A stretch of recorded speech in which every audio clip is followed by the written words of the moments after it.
বন্ধু ছিল মোটু হাতি আর চঞ্চল কাঠবিড়ালি চিকু। তারা সারা দিন বনে খেলে বেড়াত আর নতুন নতুন অ্যাডভেঞ্চার খুঁজত। রহস্যের শুরু।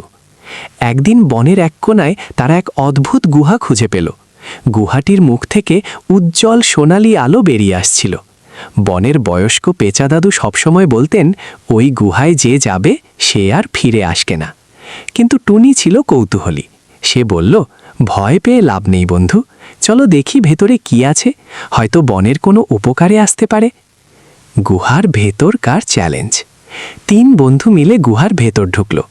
ভেতরে ঢুকতেই তারা দেখল গুহাটি সাধারণ পাথর দিয়ে তৈরি নয়, বরং চকচকে হীরা দিয়ে তৈরি।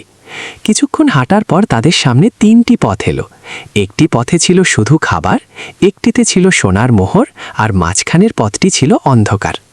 চিকু বলল, চলো খাবারের পথে যাই। মোটু বলল, না, সোনার পথে যাই। কিন্তু টুনি মাথা খাটিয়ে বলল, লোভ করা ঠিক না। এই সুন্দর গুহায় এই লোভনীয় পথগুলো নিশ্চয়ই কোনো ফাঁদ, আমাদের ওই অন্ধকার পথ দিয়েই যাওয়া উচিত। তারা টুনির কথা মতো অন্ধকার পথে এগোতে লাগলো। কিছু দূর যাওয়ার পর তারা দেখল এক বিশাল পাথরের দরজা, যেখানে একটি ধাঁধা লেখা আছে, আমি ডানা ছাড়াই উড়ি, চোখের জল ছাড়াই কাঁদি, আমি কি? মোটু আর চিকু অনেক ভাবল, কিন্তু পারল না। টুনি মুচকি হেসে বলল, এটা তো খুব সহজ, উত্তর হলো মেঘ। আসল পুরস্কার। টুনির উত্তরের সাথে সাথেই বড় পাথরটি সরে গেল। ভেতরে কোনো সোনা বা হীরা ছিল না, সেখানে ছিল একটি বিশাল ঝর্ণা, যেখান থেকে বনের